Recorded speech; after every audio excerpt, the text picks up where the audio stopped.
hear what I'm saying, please? Good afternoon, everybody. It's about time for our third board MNC meeting. It's a little after 1:30 probably. I call this meeting to order. First thing I want to mention is that if you're, please silence your cell phones if you have any, which I do, and I'm sure you do too, so it doesn't disturb. We want to run this meeting as a efficient, fast-paced meeting so we can all get out at a timely manner, correct? Yes, absolutely. Okay. I packed dinner. Do we have any media over here? I want to acknowledge media if they are. Do you see anybody? I don't. I didn't get my proper glasses today. Well, the agenda, I want to approve the agenda, but I want to add one item. Is this the correct time to do that? Yes. Okay. I want to add item number 15 to discuss our dryers that we installed earlier this year. So I want to add that item for discussion. Brief discussion. And do I hear a second? Gotta make a motion. I make a motion we approve the agenda as amended. Thank you. Second, okay. We have a second. All in favor? Thank you. Next item is approve of meeting report for September 9th, 2019. Do I hear a second? Need a motion?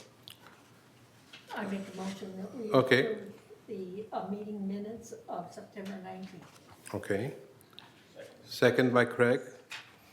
All in favor? Thank you.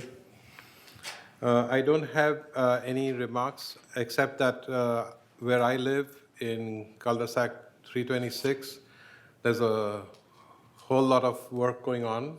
It almost seems like I'm on a construction site every morning. And thank you for staff. I'm thanking the staff for getting all of that work done. Appreciate it. Apart from that, I don't have any other remarks today. Okay, it's now time for member remarks for items that are not on the agenda. We have a few speakers today. Okay, The first speaker is Lorna. who is that? Lorna, Lorna? Okay. Get that clock on. yes, I have a timer. Good afternoon. My name is Lorna Sung, living at the 5510 3C. I'm the building captain of the 5510. Back in July, I have requested the board to put the non-smoking sign on our building because we have caregivers and the guests comes in and smoke around us. Okay. So I was asking to put a sign up. I haven't heard anything about it, and I haven't seen sign on the building either. So that's the one thing. And the other one is I sent the email with all this petition for our garage half wall openings having an issue with a lot of birds are coming in, sitting on top of the drain pipe and making all the mess. Who is coming and sitting on the pipes? The birds, The birds, okay. they have those nails put up, and they put all kinds of stuff, and residents are getting tired of these birds having a problem on their car. And so I did send a petition, all our residents and manor owners signed, and I sent it in by email, and I'd like to discuss about that. Okay. So What is your building number again? 5510, 5510. Okay. And you spell your name? Seung is last name, first name Lorna. Lorna, okay. Got it. Thank you. Is there anything else? Yeah, those two items that we've been working on, and non-smoking issue been going around for a long time, and I'd like to see something, a result of it. Because it's been 4 months and I haven't heard any yes or no signs yet. So, thank you. Okay, we will answer your comments after everybody has spoken. I'm sorry? Okay? Oh, okay, thank you. Okay. The next speaker is Paul Chow.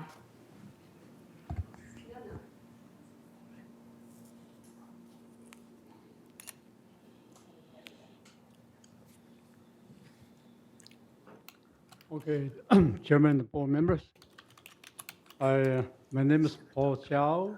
I live in 3353A, Bahia Blanca East.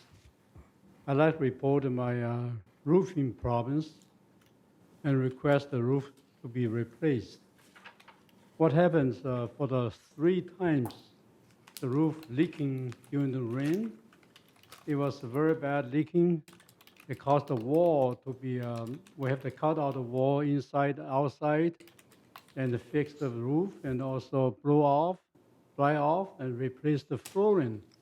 And one time I fell down in the midnight by the water dripping inside the house. Each time I talked to the roofer, or at least 2 times talked to the roofer, the 2 occasions, they told me the roof under the roof, the shifting, and also the pepper, the wood are all rotten, all bad. You needed a new roof. It is beyond repair. So I'm request for a review and a consideration of a replacement of whole roof. It's just very difficult for me to deal with another leaking problem, which is possibly coming during this November, December rain season.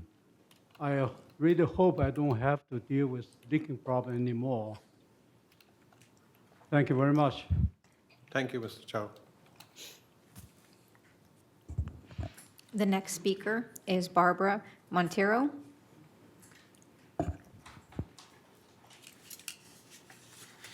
Miss Barbara Montero, I live at 5510 1 F, and I was talking to the guy who cleans my building, and I was noticing him mopping on this 3rd floor, and I go, do you mop the floors? He goes, oh yeah, my responsibility is to mop the 2nd and 3rd floor. I go, nobody ever washes our floor on the 1st floor. I mean, not even once a month until they paint, which is every so many years. So why are they not washing our floors? Okay. And the building number you said was? 5510. 5510. And I live in Same- 1F. Okay, it's the same number as the other lady? Yes. Okay, I'm her kind of assistant. Okay. okay.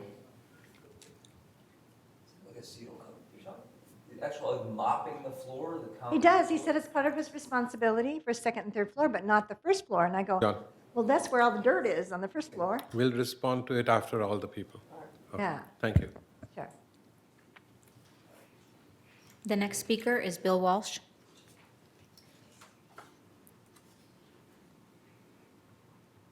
Good afternoon.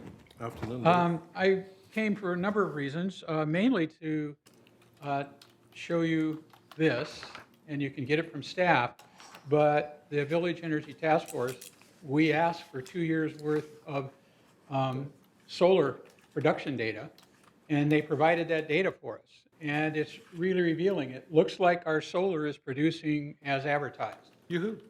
So I think this is a good thing, but I know Steve Parson and John Frankel got a copy of it, and I don't know how staff wants to deal with it, but since we're not going to have a Village Energy Task Force meeting this week, I just thought it would be good if you knew that these figures are out there, and it's really good. And just look at the numbers. It's over 1 million kilowatts, and multiply that by 0.17, okay, as an average, and you can tell how much dollar-wise we're producing. Now, when Chris Swanson gives you your finance report, and he shows you how much those are producing, there's a lot of stuff that Edison tries to get back by charging fees and things like that. So but these panels appear to be producing as much energy is they're advertised to do. So that's really encouraging. The other thing I wanted to know were a bunch of maintenance things. Timers on 3-story buildings. I just talked to Lori. It sounds like they've already got that on their list. And they're going to be changing the timers for the external lighting on the 3-story buildings. I wondered the laundry epoxy program where they're putting epoxy on the laundry floors in the different 3-story buildings and the standalones. Is that project still going on? That's still an ongoing program? Okay. Emergency lighting. I think at some point there was a plan to put about 6 emergency lighting systems in the garages of the Gardenville associations. Is that program still going on? It's done, it should be done. It's my understanding, I'm sorry. It's my understanding that is completed. Yeah, so all 53 GVAs have already had the emergency lighting put in the... That's I'm not my talking about the understanding. laundry room. I'm not talking about the rec rooms. I'm talking about in the garages, underneath the garages. Yeah, it's my understanding when Mark Stahl was here that that was taken care of. All of that was completed. Could you, well, at some We point... can confirm that. Yeah, could you? Okay. Has anybody looked at the laundry revenue from adding the new dryers into the mix and where that revenue is going? Is it going into a reserve fund? You're talking about the laundry revenue? You're collecting 50 cents a wash or 25 and 25 Yeah, 50 cents a the dry. revenue. Okay. Landscaping, external drains that go over on the edge of the hillsides. Have those been cleaned and are they tested to make sure that they're not going to overflow? And I'm done, huh? I'll give you half a minute to finish that one sentence that you're talking. Well, External, what There- did you say? you've got drains in the grass. Right. Okay, those drains drain down the hill, on the hillsides in the community, and in Third, there's a lot of hillsides. If those aren't cleaned and checked every year, and you have a big rainstorm, you run the potential of them leaking and then causing a landslide on the hillsides. Okay. And that was just a program that was put in to make sure that those are cleaned every year. We'll check on it. I Okay, thought that was part of the policy that we already have for when it starts raining, correct? We check catch basins, that Yeah. will flood out. I'm not sure about the yard drains themselves, and maybe something that landscape takes care of, but I can't confirm that. but I'm We'll check talking on it. about, you're talking about a 30 or 40-foot run down a hill, okay, or a 50-foot run. If it breaks in the middle of that, if the run breaks, then you've got a potential for a washout and a slide, so. Yeah, at the M&C level, we don't address those. That would be something that landscape looks at. Okay. We'll Somebody pass it down. asked But that we question? can, We'll yeah. pass it okay. down. Okay. And we'll respond to all the things that you said when we respond to everybody. Would you like me to write these down and send them to you, Kush? Wouldn't hurt, Yeah, okay, but I have them written right, and we'll respond to some of them right now. right. The other thing in prior to paint, there's a lot of things that we, at some point, said, wooden trellises. Are people still being offered the opportunity to remove the wooden trellises at Third Mutual's expense? Chimney spark arresters. If the chimney doesn't have a spark arrestor during pride of paint, Bill, that chimney's supposed I to... hate to stop you. That's all right. You're my favorite guy. Oh, I'm sure I am. Yeah, but we can I'll have, send we I'll can, send these to you. why don't we have a side meeting just Well, between us? I'll just send you, I should have probably just made this list up and given you each one, but there's a Okay. whole lot of those, they're little projects, but sometimes they fall in the cracks, and I just wanted to make sure that things didn't fall in the cracks. We need people like you. Okay, I'm Thank here. you. I didn't move. Okay, thanks. The next speaker is Clive Gerwitz. Who? Clive Gerwitz. Yeah, I remember this gentleman. Hello, I'm Clive Gerwitz. I live at 2129D. I was here at this meeting, at your last meeting, I think 2 months ago. And I brought up the question about exterior painting of our manor. I received a letter from Valney, which addressed some of the items, and some of the things are very inconsistent. So I don't know if you had a chance to look at the letter, but in the letter, it refers to the board of directors in 2015 changed the painting schedule from a 10-year full paint cycle to a 7.5-year trim cycle and a 15-year full body cycle. And then a year later, in 2016, they rescinded that. With that, we were in the middle of that process, and we got the trim and the power washing. And then instead of being on the 15-year paint cycle, suddenly we're on a 20-year paint cycle, which is nobody else in this in the third is on a 20-year cycle for exterior paint. And that's the issue here. How do you have some residents on a 20-year paint program and the majority of the residents on a 10-year paint program? We all pay the same association dues. You shouldn't be treated differently. And obviously, the program that was initiated was rescinded for obviously reasons that it wasn't working. And that's the point I want to address, and I don't think this letter addresses it at all. You sent out a staff member to check and see if the building was peeling or whatever. I never had any communication with whoever came out to take a look. Nobody reached out to us. Nobody addressed our concerns. And when I talked to Valney, I asked her that when you do the 10-year paint cycle on people on the 10-year paint program, that you come out and inspect the property first to determine whether you're going to paint it on the 10-year program or do you just automatically paint it.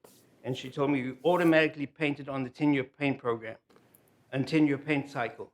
So if you automatically paint on a 10-year paint cycle, there's no reason to inspect our property if you don't do it for anybody else. It should be part of the 10-year paint cycle. Now, I'm not asking for it to be painted next month or next 2 months, but I think it should be on a reasonable paint cycle and that's consistent with every other manor in this community that's part of Third.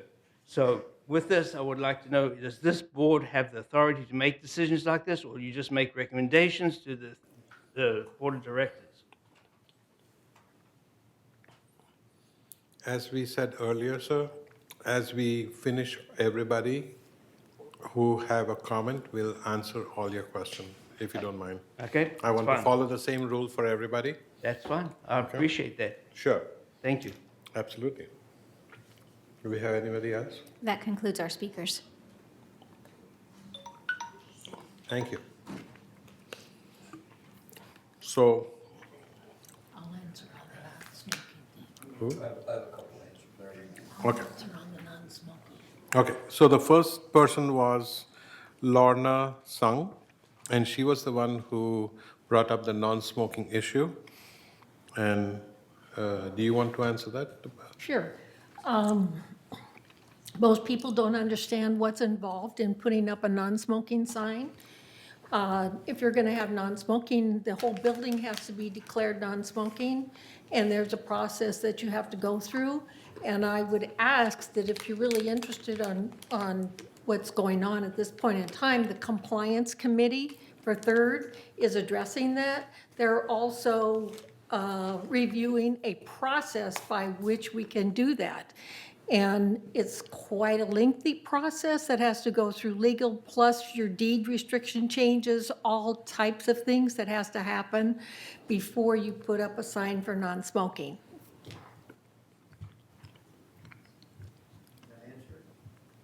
Does that answer your question, madam?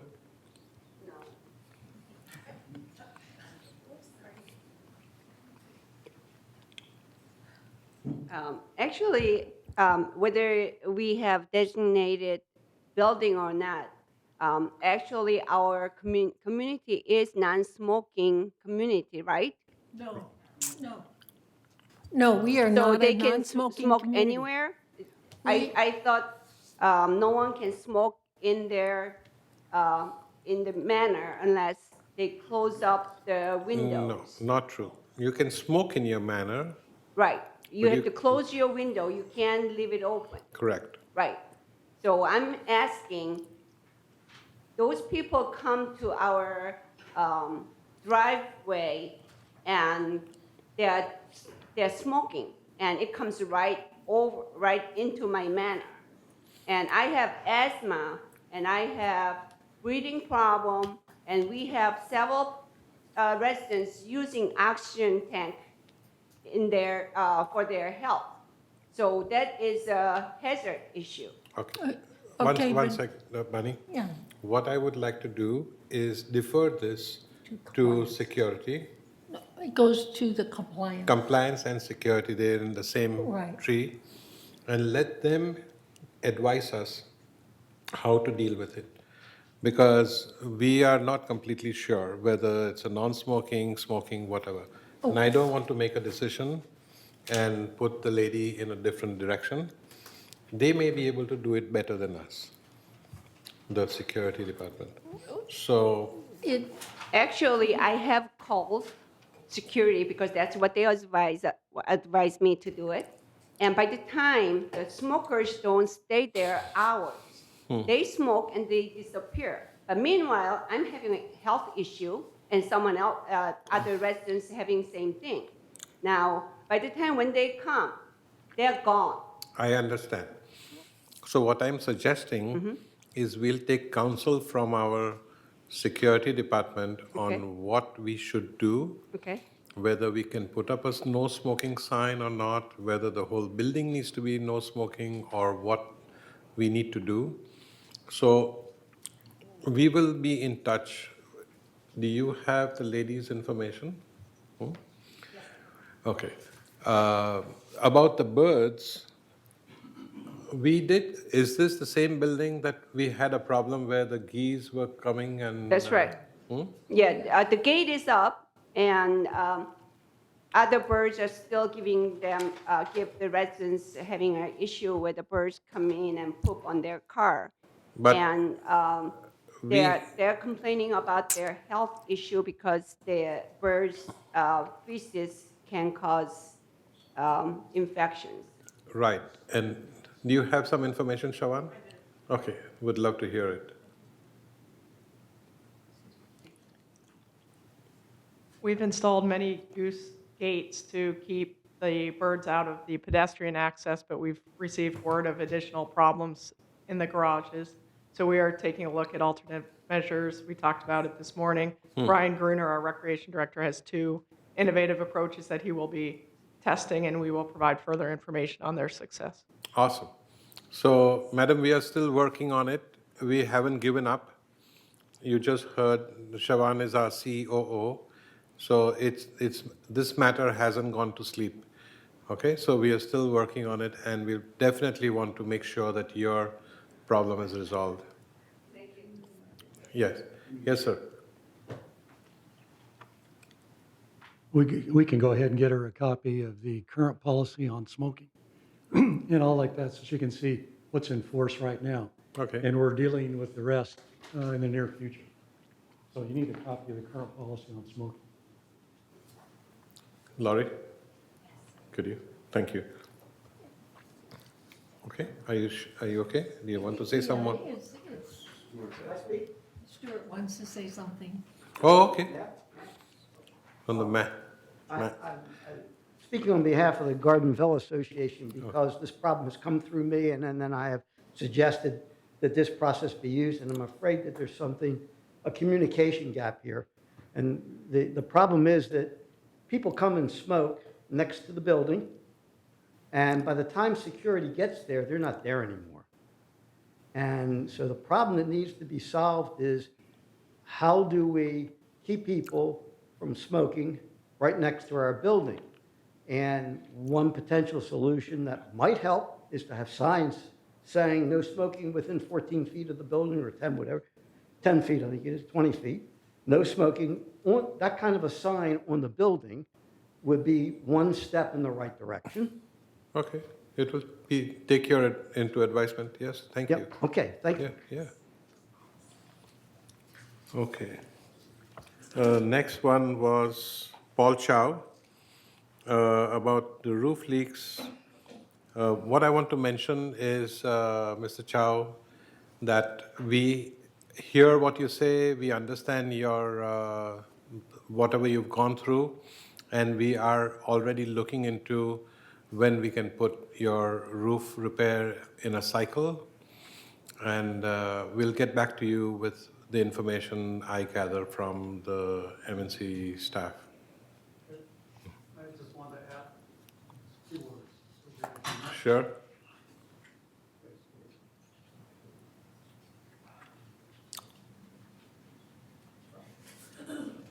I mentioned about several times that we have to deal with leaking, the water pouring in, and the trouble was substantial.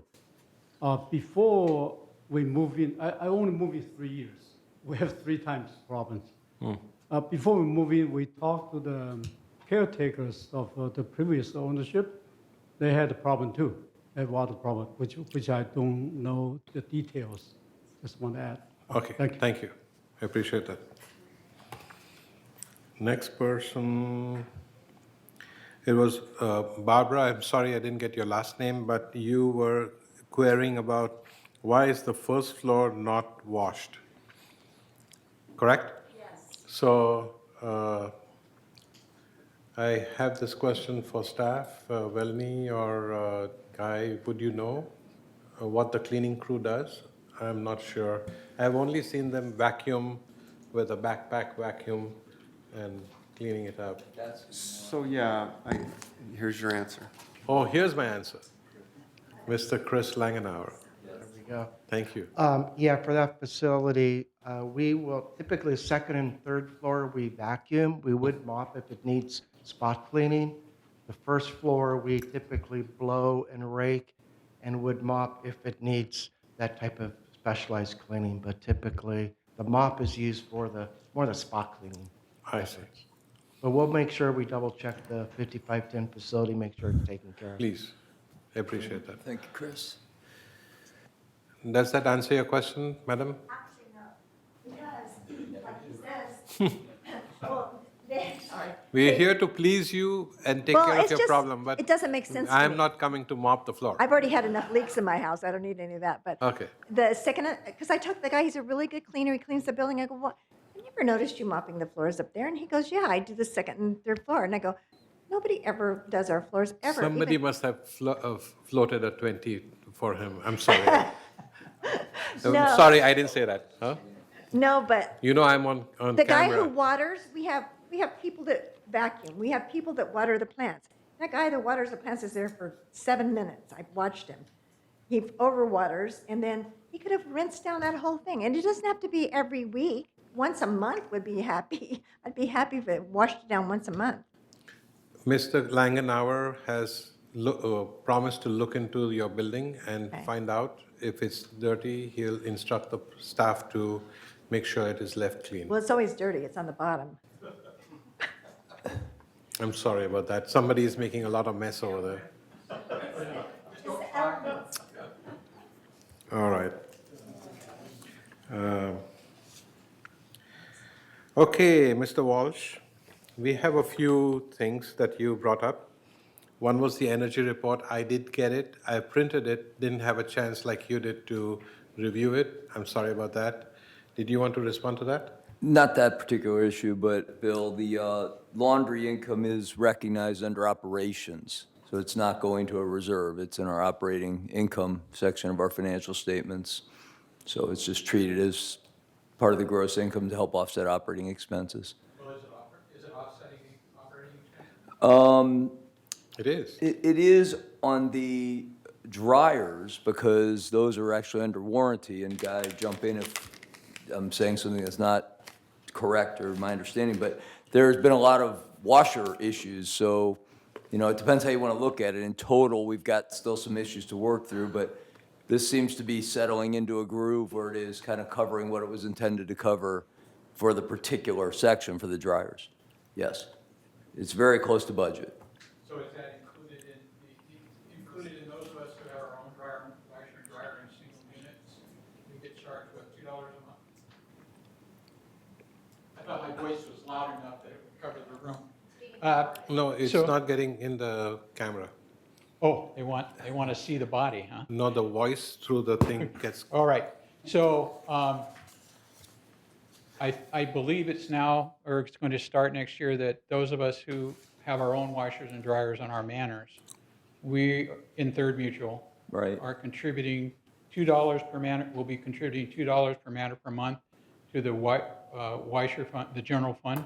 Does that money go into the operating expenses No, also? no, that would go into the reserve for the washer and Okay. dryers. That's more of a capital expense. Got it. So you're taking the revenue from the washers and dryers and putting it in operation to cover that. And Right. then- Now, Because the theory is it's covering the guys going out and doing day-to-day repairs and things of that nature. So it is kind of an operation versus a purchase of a new washer dryer or some capital Okay. improvement. okay, and I'm going to take a little left turn here and then leave or get away from, I mean, not bother you. We know that El Toro's increasing water charges by 2% this year and 4% next year. We are aware. Has anybody calculated how many dollars per man or per month that's going to add to our assessments based on the quantity of water that people in Third Mutual are using? It's in the budget, and a big chunk of it is the, I won't call it outside of our control, but it relates to landscape use. That's 50% or more of water use. Right. So it wouldn't be easy to calculate the per man or per month allocated strictly to residential, although we do get that data. And we're hoping, we've got a committee, and we're trying to come up with strategies to get it under control. We did not exceed our budget this year for water, even with an increase, so we're hoping we can manage it and not see major differences year to year. And basically, and basically it comes down to, I think residents should know what's impacting their assessment increases, and that would be one area that you.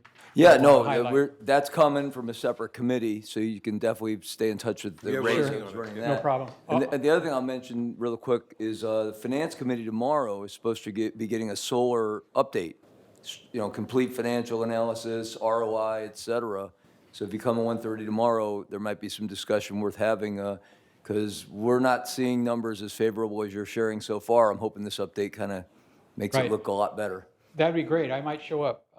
What I would say is look at this report, and it's going to tell you how much is actually being produced on the roof. Does it net out the increased right. maintenance and Right, repairs that because we're you've hearing got all meter about? you got meter charges they're hammering you with, and all Right, sorts so of other things. I'm anxious to get control of all this because it's a big deal. A lot of money got spent, and I mean, I know we're saving some money month to month with the credits, but it's really been hard to pinpoint how good or bad a deal this is and how to make sure we keep on top of the If you the calculate analysis. at $2.4 million that we spent on that project, and this is generating close to $200,000 a year total. So. Not we net. figure- Not net. Well, not net, but what was advertised is what it would produce. a Right, year. no, we're hoping, look, Yeah. it's in, so we're hoping Edison- to, I'm a Edison, cheerleader yeah, for it and at this Edison- point. Don't get me going on Edison. I have. Right. I'm Okay, done. fair enough. When we can talk more tomorrow Yeah, if you like. Okay, talk to you tomorrow. Thank you, Bill. And I think lastly, it's Mr. Gurwitz, correct? So would you like to respond to that guy? Do we really have a 20-year schedule for paint? No. Never heard of no. such a thing. It's a 10-year. It's a 10-year cycle that the board decided to change to a 7.5-year cycle for the painting of the building and a 10-year, if I'm not mistaken, what was the trim cycle? 7 I'm sorry, 7 years for the trim cycle. So they split it up. Instead of painting the building, trim, and the sides, they decided they opted to go with the 7-year on the trim cycle and a 15-year on painting the walls. Kush, Huh. can I please make a suggestion? We never saw your letter. I'm interested in what's going on with that because I've been looking at the paint numbers in total too. I mean, can you coordinate with this resident and find out exactly what's going on and why he's got misinformation and then let us know? Because we can talk about it now, but we're not armed to know what's really going on. Is that okay? This was at the last meeting and should be in your meeting minutes as well. It was, We, but so what happened is you not asked us to look, conclusive. you asked us to look into it, and we did, and we inspected the building to, he got the dry rot remediation done. Hold on one second. Is this correspondence that you sent him in our packets? I'm sorry, it is not. No, he got a denial letter. He got a denial letter because he wanted a complete paint, and staff was directed to inspect the building to see if it warranted a full paint, and to respond accordingly. And so we did inspect, and it didn't warrant a full paint, so we sent a denial letter.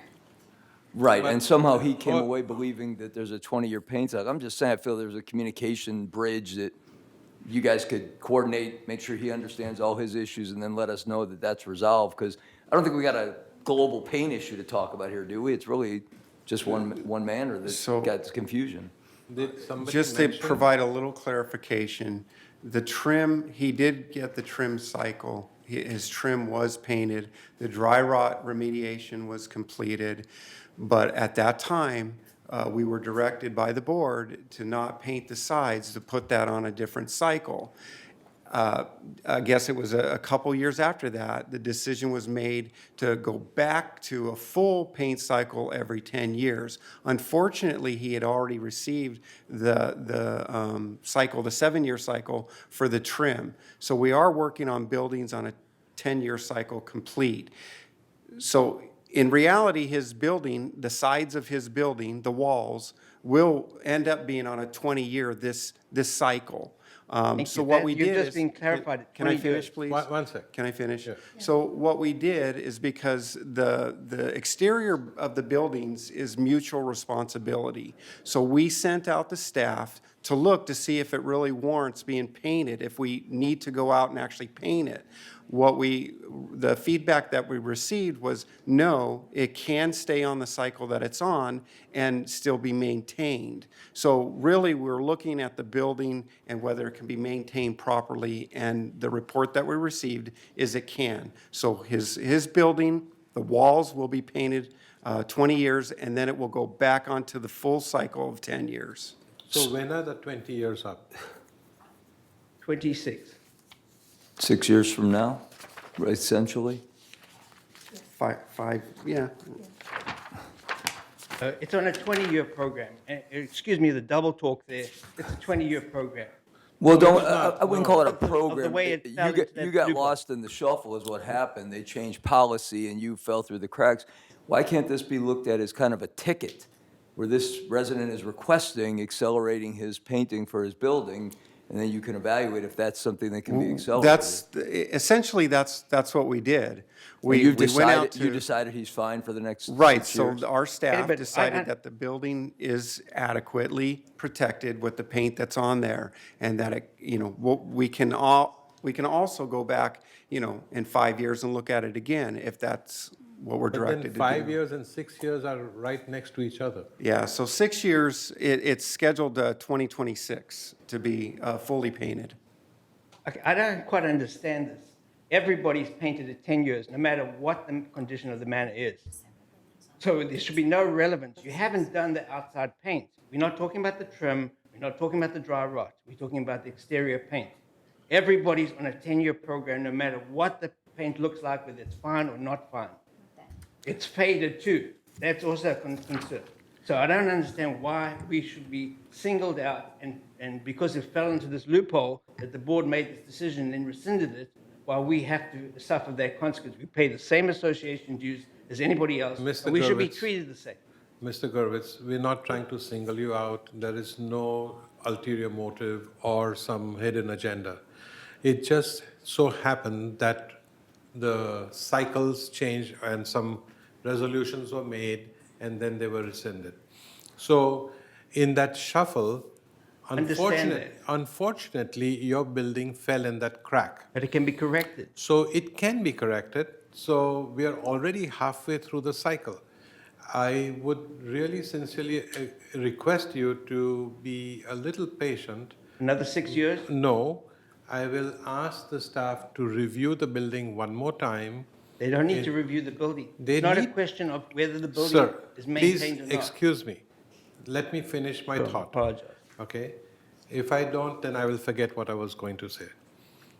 So I will request the staff to go and do a re-inspection or a reassessment or review, whichever word suits you, to see if we can expedite or reinstate in the middle. But what will happen, then we will put it in a different cycle.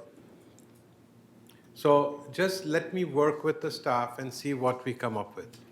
Okay, Okay. I accept what you say, but I just want to say, every response I got from the staff is that our building was painted in 2016, and therefore it's due for 2026. And that's a total fabrication of misinformation.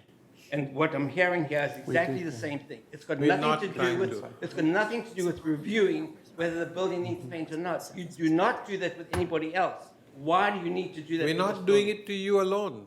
It's probably more than one building. Of course, it's more than one. There was a whole year. So there's a number of buildings that point that out. Let me ask a question, Yeah. quick questions.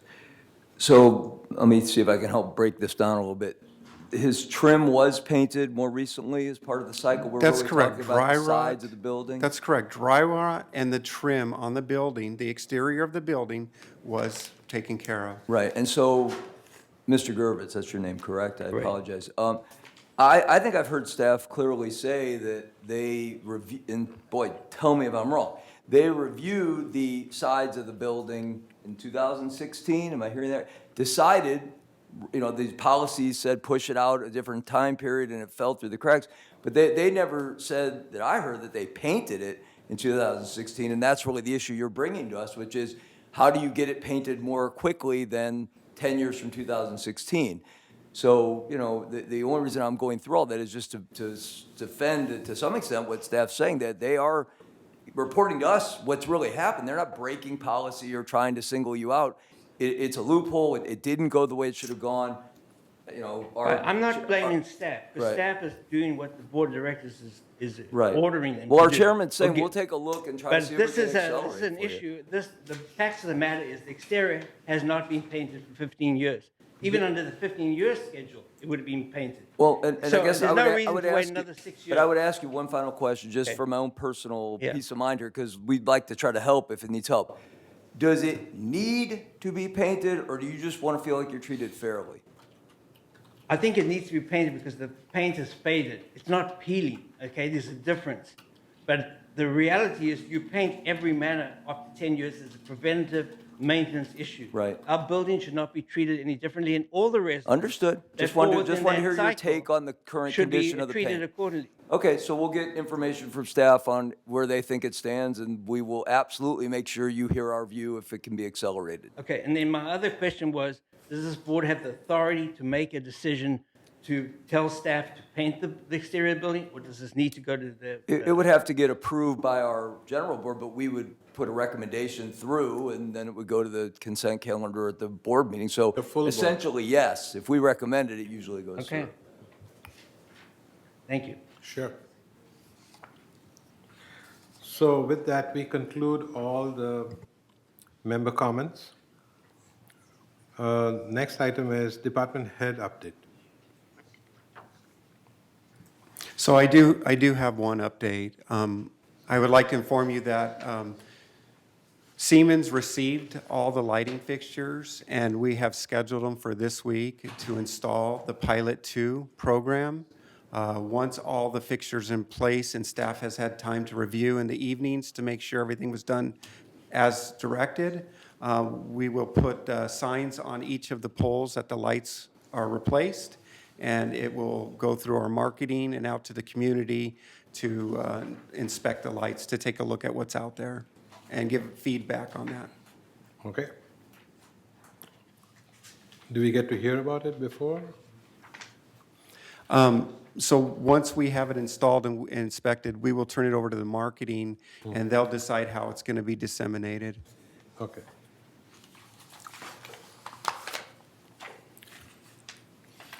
So moving right along, we go to item number 8, which is the programs report. And I had a piece of paper here.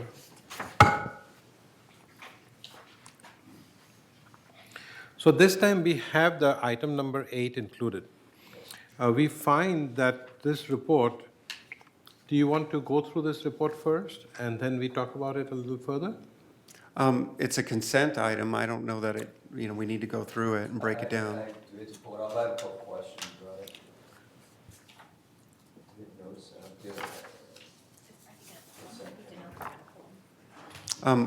Are we going to poll it? Normally, We should have done that on the agenda. Mm-hmm. I want all that off of there. but in the past for these items, if there were questions, we were able to ask the questions without pulling it in the discussion. Correct.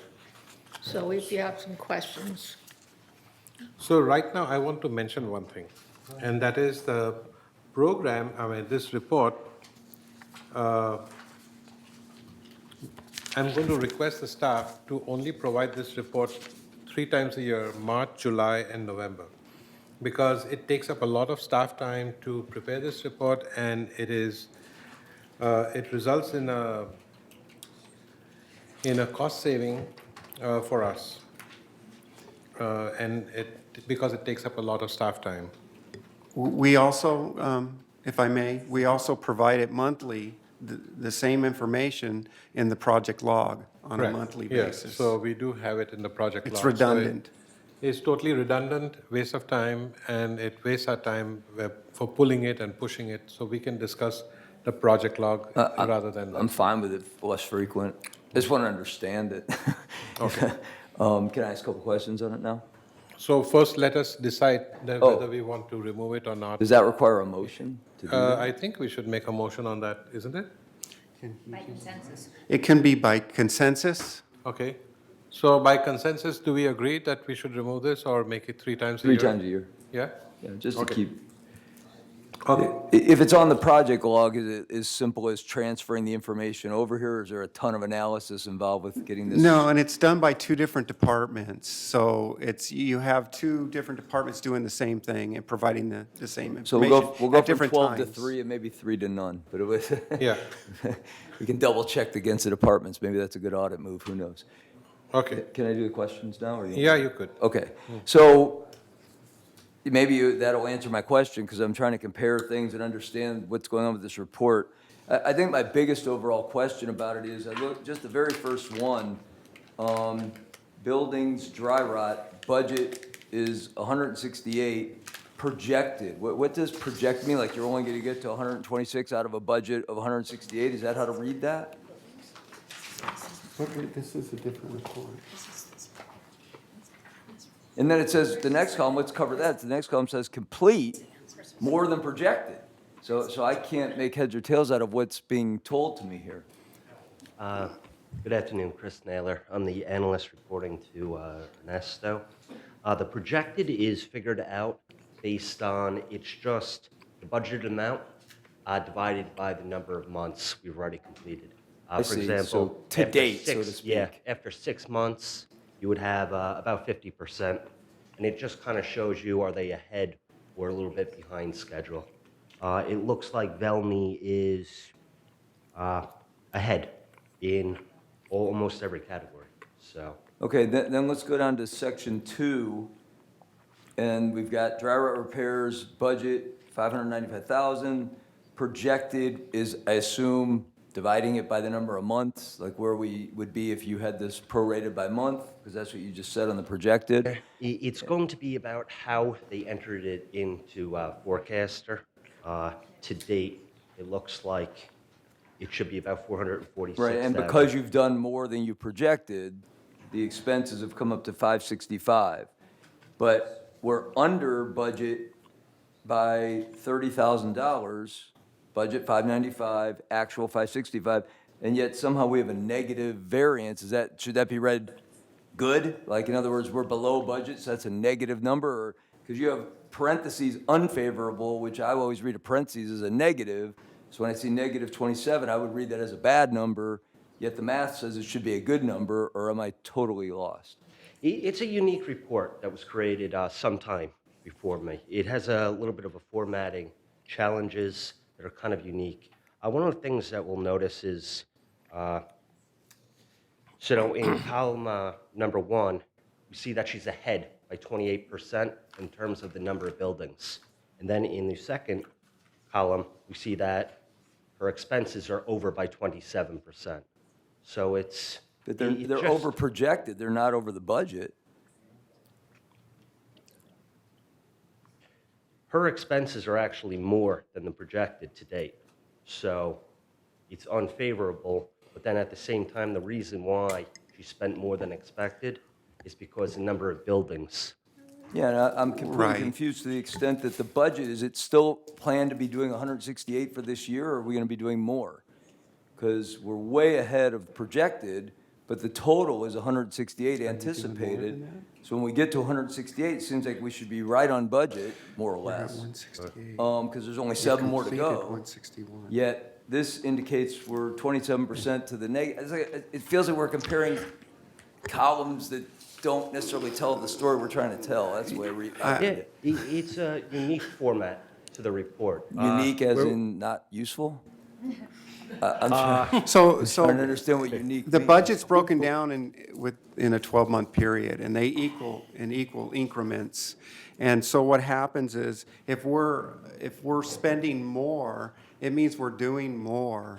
And That's a good thing, I would think. right, and long as- but the I way mean, that they reported here with the negative, it just means that we're actually spending more, 20%, 27% more in that category based on a 12-month, if you break it up in 12 months. So within 12 months, if we were supposed to be at 500,000 and we're actually doing 525,000, we're doing more work than what they projected, because they've broken it out in 12-month increments. So I'll leave it at this, because I guess I'd ask you, where am I going to get any value out of this report? Maybe it should go to 0 times a year, I don't know.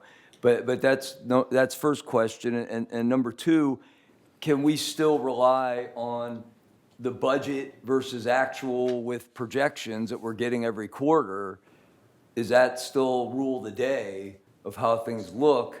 Or the fact that you're showing a negative on this report, is that a red flag that maybe something's going to show up we don't know about because you're going to do more than what you budgeted, or you're spending more? I mean, I just want to get some sense Yeah, of this. not on this report. You wouldn't find that information. So the budget still is the most Right. critical Where you data. would find that information is on the projections that we give. We project out what we're going to spend for each line item at the end of the year. That's where you would find that information. It's really not, this report cannot be used for that. Okay, and I'm still waiting to hear what it can be used for. I guess just how things are going. The top section seems pretty useful in terms of where you're at versus where you projected, but the numbers don't tell me a lot of, I don't see where they tie in. But all right, finally, welding repairs in that second column, it's showing God knows what, but there's we're over budget in welding by quite a bit on the actual statements. And this welding is strictly related to prior to paint, but I'm asking the question, what other welding are we doing? I mean, why, in other words, is there other areas of welding going on that have nothing to do with prior to paint that we should know about? Because I'm jumping a little ahead, but we're 14,000 over budget, 15,000 over budget in welding, but this thing says we're doing great, 56% ahead of the game. So I'm trying to understand why these things are so different.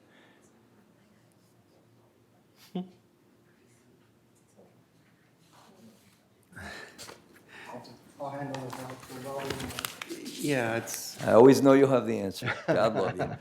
Now, with welding, one of the things, you're saying we're a little over budget. We're projected to be over budget, is that correct? That's what it states. Yeah, no, that's what I put. What's going on is we started a new lead abatement contract. One of the things when I started working here, one of the key issue was for the welding work that had lead paint on it. We never had or at least historically for the last few years, we kind of put that to the side because we didn't have an abatement contract. So one of the first things I did for safety purposes is work with staff to, let's start abating this lead. So let me properly. ask you this in the interest of time. Is it not represented on this report here? Are you familiar with this report that's apparently comes from somebody? I'm sure I am.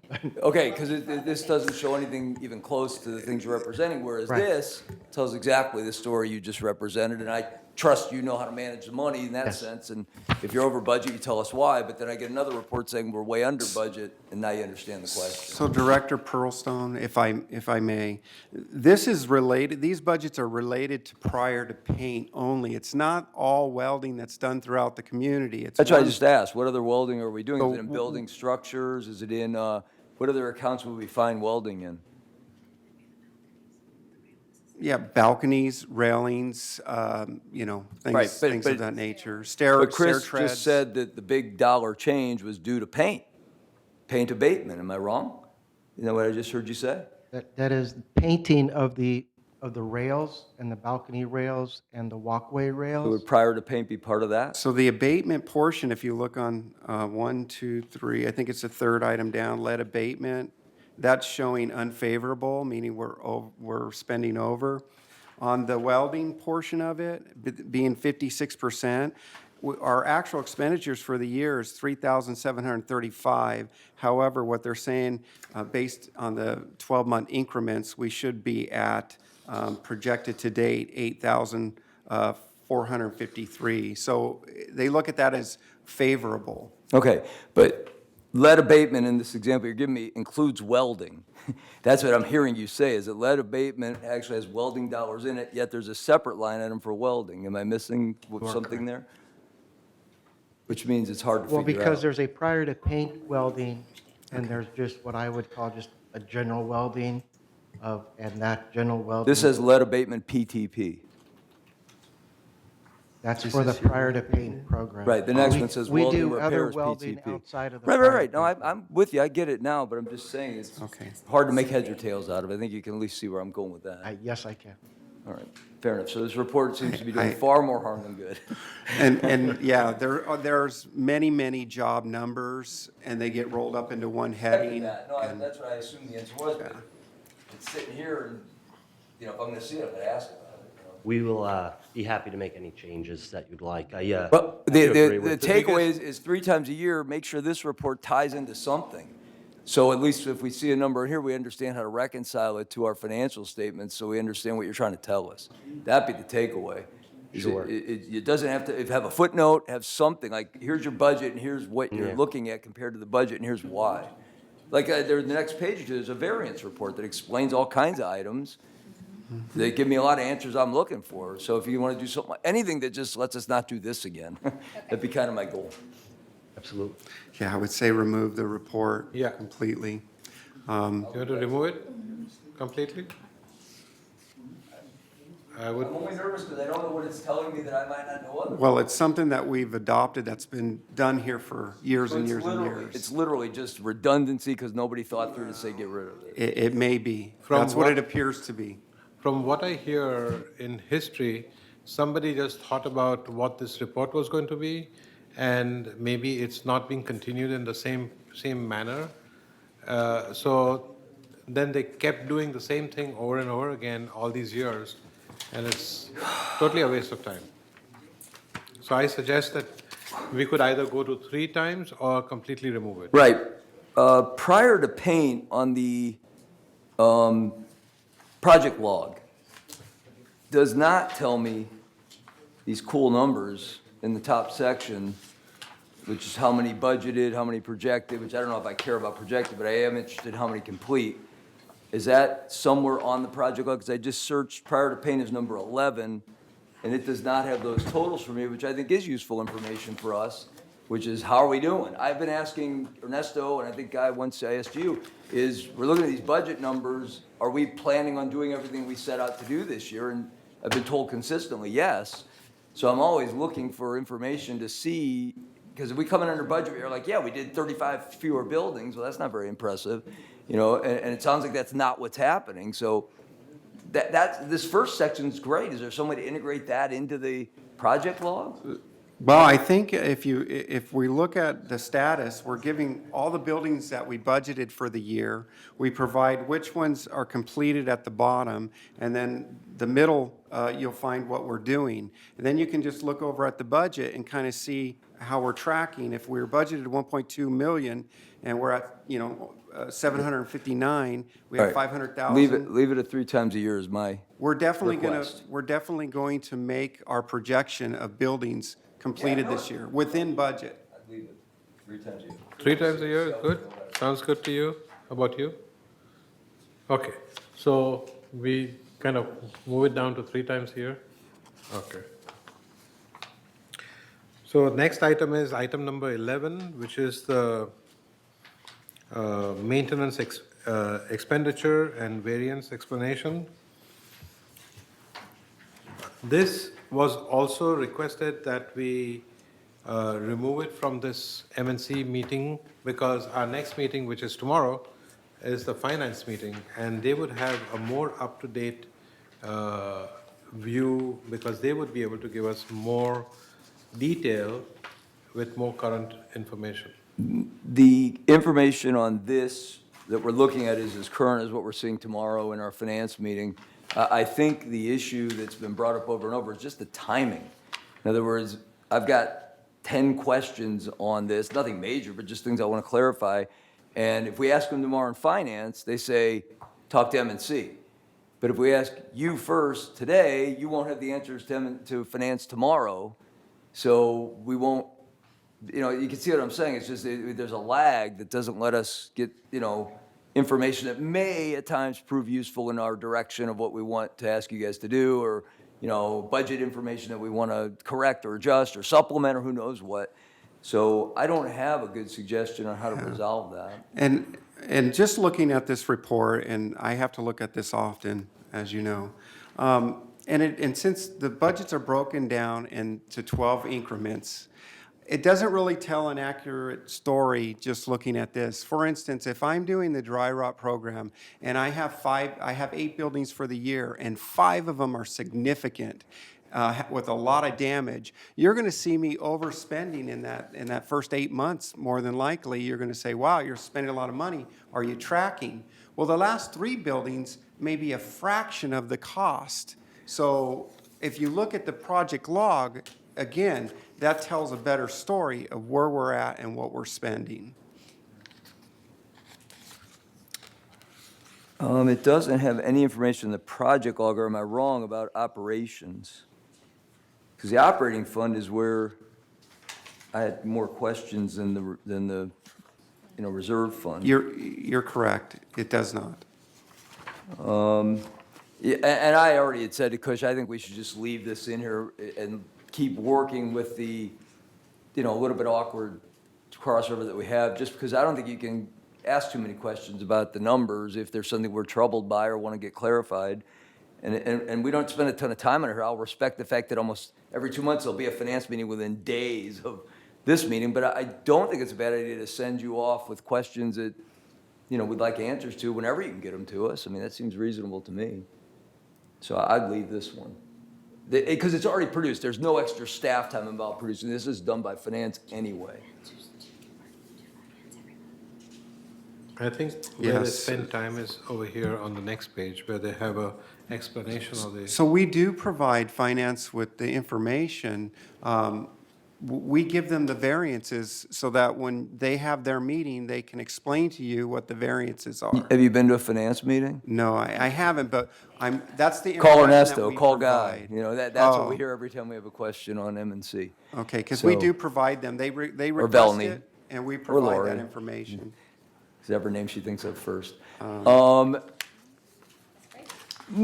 honestly, this is a good thing to leave in here, in my opinion. I'm just going to say that.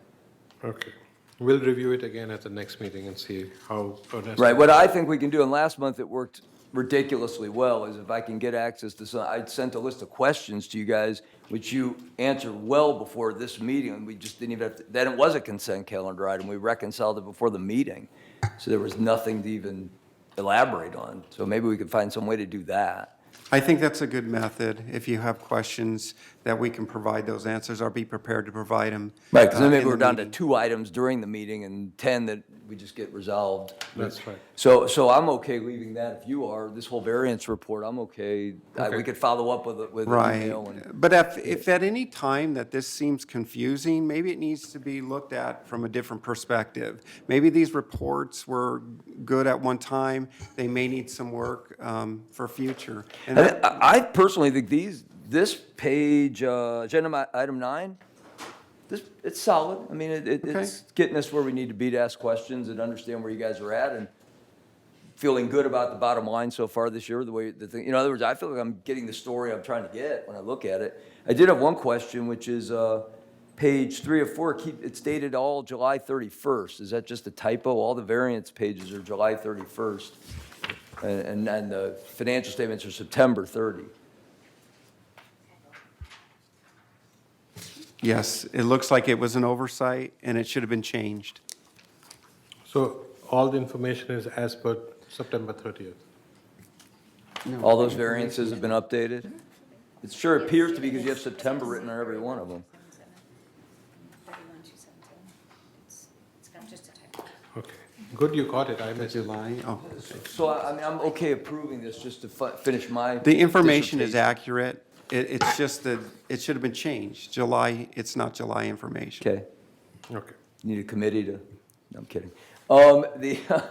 I'm okay approving this as a consent calendar, and then we'll follow up with questions and see if we can get on a cycle like that I think will be way more efficient for these meetings, if you're okay with that. I'm okay with it. All right. Okay. So, our next item is, do we have any questions? Approve this, the consent calendar? Do we? Yes. Okay, so who wants to make a motion?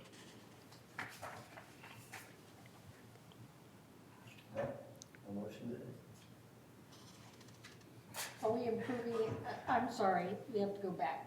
Are we approving the whole consent, 8, 9, and 10? That's up to you. Yeah, Yeah, I have no questions on the project log. Okay, we can do it in one shot. okay. Okay, So make a motion. I move that we approve the consent calendar, number 8, 9, and 10. I'll second that. Okay, all in favor? Thank you. Does that help you, Laurie? Yes. Okay. All right, so the next item is the Okay.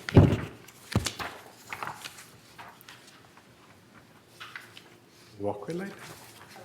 Bulky item. Bulky item, 11. okay. It's a bulky item. pickup. Bulky item pickup, we have Mr. Langenauer over here who's been anxiously waiting to give us his, From janitorial to trash to bulky item pick, from welding to bulky item pick. So, does it all. a few months ago, I presented to this committee kind of an update on some of the issues that surrounded the bulky item pickup process, for lack of a better term, and I outlined the 3 categories that it takes to get the bulky item picked up. After that time, we spent a lot of discussions with Waste Management, with staff, to figure out, okay, how can we make this work, and what do we need to do to eliminate as much as possible all these bulky item pickups, because we're not only Third, but United, we're spending a lot of money picking up these bulky item pickups. And so quite honestly, not only amongst our staff, but even amongst Waste Management, there was confusion about how it worked. There was misunderstandings of policies. So I apologize for this taking so long, but before I came back, I wanted to make sure that there was a good understanding between Waste Management and the village in terms of how the process works. So we've worked out those bugs, and now what we've been working on for the last few months, I'm working very closely with marketing, is we're coming up with for lack of a better term, a marketing campaign that Eileen and her staff will be rolling out. They still need to present it to the 2 communication boards, get the approvals for how this marketing campaign will work. Basically, it's something that we're going to be putting out a combination of flyers, posters, getting word out in the website, a special page on the website, on the Friday e-blast that goes out. Elaine's put a whole plan together to help get the word out in terms of what to do with your waste, how to best get rid of your waste, what goes in a recycle container, what doesn't go in a recycle container, how the bulky items pickups work. It obviously can get very confusing. So I have the drafts. Eileen isn't ready to submit the drafts yet, but I wanted to let you guys know that we're working on it. You're going to be seeing a lot of word get out as it relates to the whole trash issue. And it's something that we feel very comfortable that once we get the word out in terms of how it works, we'll be seeing an improvement. I also wanted to share with you, I also provided each of you a handout in terms of what's happening now in the current year.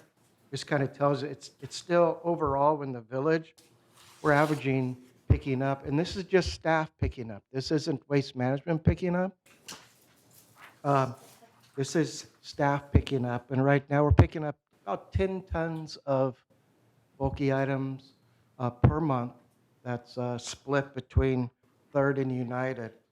We're averaging about 150 tickets per month just at Third, so that's basically 150 times a month we're going out picking up bulky item within Third. So obviously, it's still a major issue.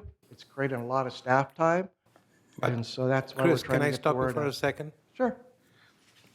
I thought you were going to give us or present to us what the solution is that you have come up with. Well, Not that you're going straight to marketing and letting them know what you guys are going to do and publish it. We want to know what you're going to do before you tell anybody else. That was the understanding that I had last time I was in, when we spoke to you.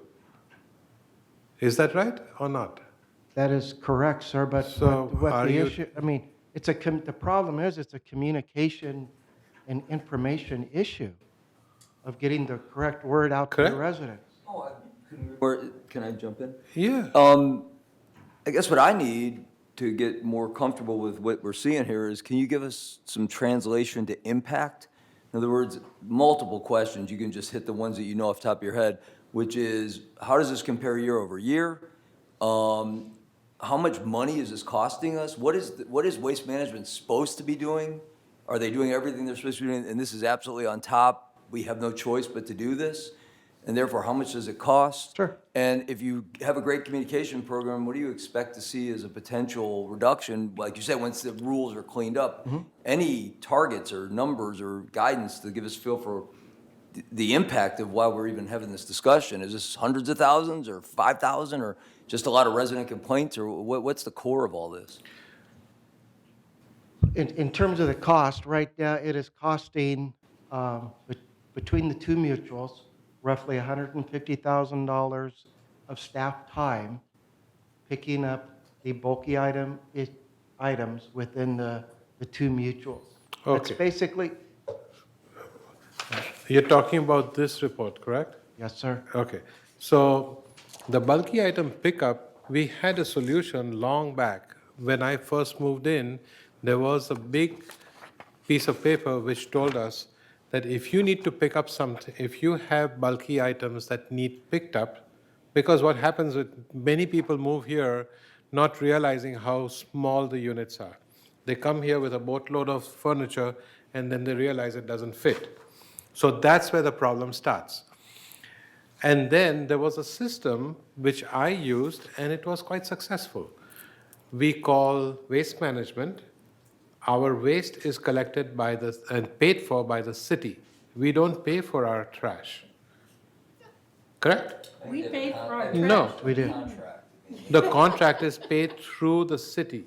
However, it's paid still at our But we still pay for it. But in a different fate, it's not on your spreadsheet on this. built into other things. Yeah, okay? That's But the process that needs to be communicated to the residents is how to get this bulky item problem resolved. So we don't have this 10 and 20 tons of pickup every month. That's what we need to resolve. So am I right in Is that our thinking? goal, is to reduce the tonnage, or save money, or both? But if we save the tonnage, we save money, correct? If we can gear our residents to only use waste management, it would save us a That's lot the of money. objective. That's what I'm saying. Yeah. So that's what we want to hear from you, And- is what is the solution you've come up with? Do they call waste management, they call this 800 number, they will promise them to come and pick up, to stop them from going to the dumpster and dumping their stuff? Well, hang on. Are these resident requests to pick this stuff up, or is it just sitting out by the dumpster so you have no choice because it's a nuisance and it's getting in the way, or some combination of both? I mean, do we have a policy that says we'll come pick stuff up if Waste Management won't? No, we don't. No, and I can answer that. When Brad was here, he basically said, we need to make sure that our community looks prime. And so he started the program, to pick up all of the furniture and everything else that's debris that's by the trash cans. So basically. Is there a resolution that you're following on how to govern this insane amount of work that you're doing? Or are you just doing it because it's the way it's always been when you showed up? As far as I know, I'm doing it because that's the way it was done when I showed up, and that was a direction. That's that the There is, issue. yeah, there is no resolution Right, that I'm so aware of. if there's a ticket to pick up a bulky item pickup, that was not picked up by Waste Management because the residents did not follow the rules of the contract, we then send staff out to go pick it up, and that's done for the ticket. Right, so we have enabled our residents to break all our rules and do what they're doing, and they've created more But- work for you. But the one step that's important to me is, can they use the portal, like anyone uses it? But I mean, can they show up and file a ticket and you'll send people to pick it up outside the terms of Waste Management? That's just now our policy, that if they file a ticket and Waste Management's already booked or they don't show up for a couple weeks, you guys go ahead and do that just on a short-term basis? The majority of the tickets that we picked up are generated by either security or somebody So it's driving a by couch sitting by a and see dumpster. it. Is that an example of what Yeah. I might be seeing or Sure. hearing about Yeah. here? So we have- somebody will drive by and see it, or staff will drive by and see it, generate a ticket, and instead of waiting the up to 3-4 days for Waste Management to get it for the contract terms, we have staff that'll go pick it up. We will place it in the dumpster at the service center, and Waste Management will then pick it up at the service center at no cost to the village. So I'm going to suggest, Chris, that we dig up that old service level that we had, which really worked. And I'm telling you, you came in a few months ago, probably a year, correct? Believe it or not, it's almost a year. Okay, so I moved in here 3 years ago. So it's just about the timeline, and John, you moved in a little after me, okay? So what is happening is that I will dig out the paper I have probably at home. I will bring it to you tomorrow, and you review it. It was quite well thought out. Bulky item, hazardous waste like paint and turpentine and all that. There's also a process to get rid of batteries. Yesterday was daylight savings time, and I replaced all the batteries in my house and the clocks and my remotes, everything. I have a ton of battery I need to dispose. There was a system for that too. So why don't we just follow that and blast that into the communications? That, Yeah. Was that all through Waste Management, or? It was all through Waste Management with phone numbers and everything. Okay, Why great. reinvent the wheel when it's already created? Kush, like you said, to blast it out, that's what we plan on doing. But that's what that's not what I'm Eileen and hearing. I have I'm been only working hearing on. things about this report. So I want you to have a process that we will do this if you make a phone call. We will pick up your couch if you make a phone call. Right, the sentence you didn't say was that we're trying to get them to use Waste Management per the guidelines of Waste Management and not throw stuff out in Yeah. the parking lots. Correct. Yeah. Okay. And we will penalize if we find out if you put it near the dumpster. That's the other thing. Yeah. So it's intriguing to me that this is village-wide. In other words, United is just as much blowing this up as we are. I mean, how does something like that happen? In other words, usually somebody steps up and says, we don't have a rule for that. Why are we, did they authorize the pickup of these things? Or did somebody, before you showed up, just said, no matter where it is, go get it, like the Brad thing? We'll And just go anywhere Ed is village-wide. shaking his head over there because I think he experienced a major problem when that big, that manor emptied the entire stuff down on the dumpster in his building. And how are you allocating this cost? Is it by tickets? Like I know United has a little more than we do, so is it 60-40 type of thing? Yeah, it's based on the location. If we send somebody out the 3rd to pick somebody up, it gets charged a third, So, and likewise. so, TMI. and we did have this discussion. I wonder if you did anything on this one part of it to kind of support where Kush went, which is, did you try to do any negotiating with Waste Management on this? You had $150,000 to spend, so to speak. Did we have any further discussion about, hey, can you give us one more day if we do this or that? They try to horse trade something to get a better pickup service? First, those negotiations are between Waste Management and the city, not with the village. Yeah. So it's not like the negotiations were with us. Okay, did you ask the city if perhaps they'd be willing to have that same I discussion? We can believe have that that, at another time. Well, that would be the solution.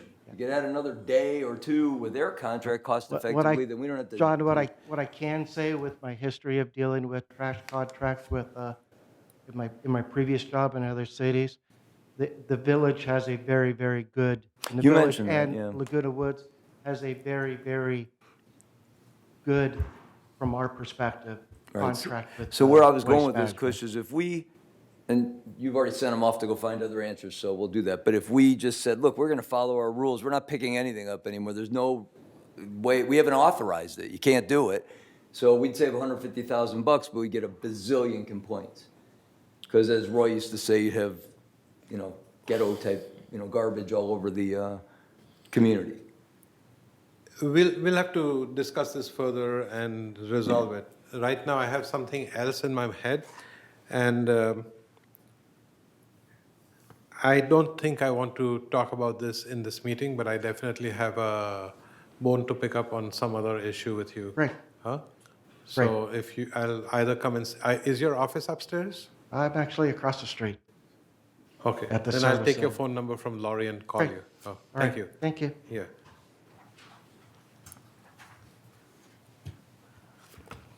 All right, moving right along. Ed McGill, 2390. One of the biggest problems in dealing with waste management in the city is what is big item pickup? And what started with Brad in sending out the small trucks was when someone phoned into resident services, they would ask them what you had. And by that, they decided if you had 2 small chairs and you had an alarm clock and an oven, a small portable oven, why send the big truck out to pick that up? You don't want it, you want it out of your house, you don't know where to throw it. They sent a pickup out from the service people, and they came and they picked it up. So big item pickup became, and has become, by seeing for the past 11 years that I've been here, what they're picking up has downsized, except when you have a move in or move out, like we talked about before. When the woman died and then they couldn't auction off the things, I mean, we had 1 million things to be picked up. That was just a very unusual situation. Usually, we're seeing smaller things. Now, in negotiating with them, are we saying the big truck has to come and pick up everything? What are they going to say? In other words, could it be broken down where they don't need 2 drivers, or a driver and a pickup man and a big truck? They could send a smaller one. That's what they've been sending from the village, not from the city or not from Waste Management. They're sending a pickup around, and they did it just last week, or the last one we had, because we had like 9 small things that would sit on this thing, and they came with a pickup and picked it up. No, I told the people to call it in, they called it in. Who decided that pickup was going to come? That's what you have to find out. Who did that? Who sent a pickup instead of Waste Management? I see the why, because they throw in the truck, and I said, how many stops you got to make? He said, 4 more. So they must have been small items that they were going to fit in the pickup truck. So the small pickup truck was the village pickup truck. It was the village pickup So truck. that's costing us extra cash. Well, I'm Yeah. not going to, John will tell you that. Yeah. I mean, yes, I understand what you're Because saying. But it- we don't have the contract, like you said. The city has the contract with Waste Management. Yet if we are sending trucks out, that's going to be our It's responsibility, ending up wouldn't it? on this report, which is costing us dollars. Right? So we need to figure this out, whether it's big or small, how we're going to handle it.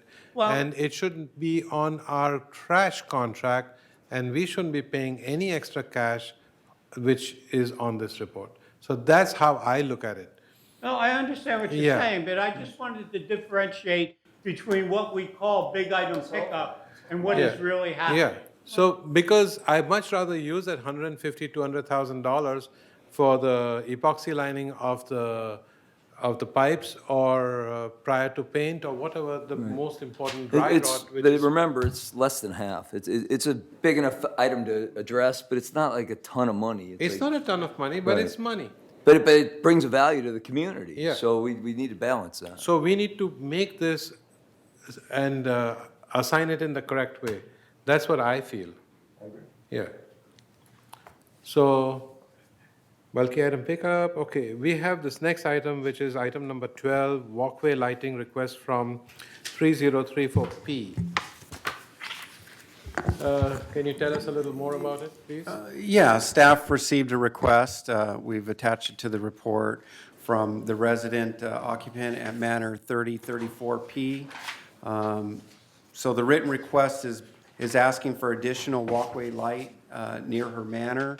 It looks like there's an intersection where the sidewalks intersect, and they find it hard to see in that area, to navigate their way. So staff did take a look at it. We looked at a place that we could place it. We looked at the cost, and our recommendation is to approve the installation of the new walkway light at the transition from the wooden bridge to the concrete sidewalk in front of the building 3034 Via Vista. And again, we have a diagram there, so you can see where the proposed location for the light is. Do we have any discussion? Well, I was going to make a motion Okay. to approve this. John, do you want to And, second it? but what, let me continue. Okay, $1,700. $1,700, it's already, we already have the budget for it. He doesn't really need to go out to bid because it would cost you more to go out to bid than it would if you had a reliable contractor that we already dealt with. Okay, $1,700, you don't go out to bid because it's just a waste of money. So my thought is that we approve this amount, tell them to go ahead and do it. It does not have to come to the board because it's under $25,000. We can just approve it here and he can go forward and do it because it's already funded. Yes, we have a fund, Yes, Which fund might that be? the exterior lighting fund. yes. This one, it's listed right here. Isn't that the fund for the streetlights? It is. It's a fund for the streetlights, and it also funds the maintenance of the streetlights. Yeah, I don't remember any discussion. In fact, I got my boss sitting over there, so to speak. We've talked about this. This has been clearly designated since I've been involved, talking about it as Phase 2, which is understanding what all walkway lighting needs are and getting a comprehensive program in place versus that budget, which is already being tested, with these streetlights. I know it's being expanded year over year, so we have a little room in there to not look like we're blowing budgets, but we don't even know what the ultimate cost is going to be for those streetlights. We've been told over and over, we're going to come in under 800,000, but I'm guessing not by much with the Siemens recommendations, and I'm good with it. I think that's the way we should go, but I don't feel like we have the money earmarked for walkway lighting is my point, not new walkway lighting. I've never heard that. So I have a question, Bunny. If you say just go ahead and do it, you mean staff should do it? Yeah. So if I can just, I'm sorry. Do you have the Okay. capability? Director Frankel, I would say that by the time we implement and purchase the lights for the community, the street lights that we're planning, we still have to get through the pilot and decisions. We're going to be looking at next year before we install. And we're going to have to ask for a supplemental appropriation because it wasn't budgeted for next year. It was budgeted for this year. And if it doesn't happen this year, that means we do have money in that fund that could be used for something like this. Okay, so I don't support this staff report for a couple reasons. Number one is, and I mean, I just have questions quickly about you feel 1,700 is cost-effective for one streetlight. And if we said, or you do 30, we find 30 needed ones, would it be 1,700 per, as far as you know? Or does it go down because you're getting a volume that, gives economies of scale? So, what's that? No, I know. So this is a unique situation where the resident is saying it's a safety issue for them. And we go out there and we look at it. If we feel that it is a safety issue, then we would bring it to you and say, okay, we feel that lighting needs to be placed in this area. It's a Kubota, or the pagoda light. It's not like the street lights that we have throughout the walkway lighting. We have about 200 or 260 walkway lights that are owned by Edison. This is the mutual lighting that we have, the pagoda, the little, I don't know if you, those I'm pagoda familiar with lights, it. Okay. My question goes a little outside that, which is, how will you come to us with your thoughts on the next 50 requests we get that all say they're safety issues? Do you think there's that many out there? Or will those people just be aware that we installed this light and try to abuse the process, and we really don't have any other areas that have safety issues on walkway lighting? In other words, it will become a precedence. No, Precedent, yeah, correct. you're worried that we're going to set a precedence. That's up to you, and that's why we bring the report. Our recommendation is we think that it should be installed, and using the funding that is in place right now, and as you pointed out, Director Pearlstone, that it was earmarked for the street lights. However, again, I don't believe those will be in, and we will have this money to do it. But at the end of the day, each one of these lights is determined based on where the power location is, where we're going to tie into. So it's not going to be one size fits all. We're going to have to look at that subjectively per each location. But would you agree with the assertion that there's probably 100 circumstances just like this in Third Mutual? If there were, there's been plenty of years that have gone by that no one's brought it, to the attention of the board. So you do feel this is isolated, or at least minimal? Based on my experience here, 3 years, I've seen maybe one or two of these come across, and that's it. Okay. What do you want to do? Steve wants Steve, to yes, talk. Steve.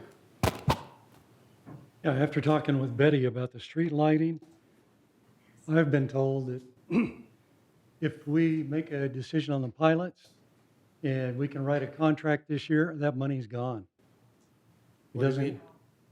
Yeah, if there's a contract written, it will carry over into the new year. No, In other that's words, if it's not contracted, it falls out. Well, I want to jump wait. in on that, and to me, it's games with money. Meaning, if it's 800,000 this year, and we don't use it, falls back into the general bucket of the reserve, and then we apply 800 next year, and it's still the same dollars that need to be spent for streetlights. So the 1,700 we're talking about is 100% in addition to what we've already kind of obligated for streetlights. It doesn't matter what year we spend it. That's this whole thing, like in June, we're under budget, what do you guys want to spend money on? But you're going to spend all of it in the third to fourth quarter of the year because you have your schedule to do all, it would be the wrong way to make a decision financially, in my opinion.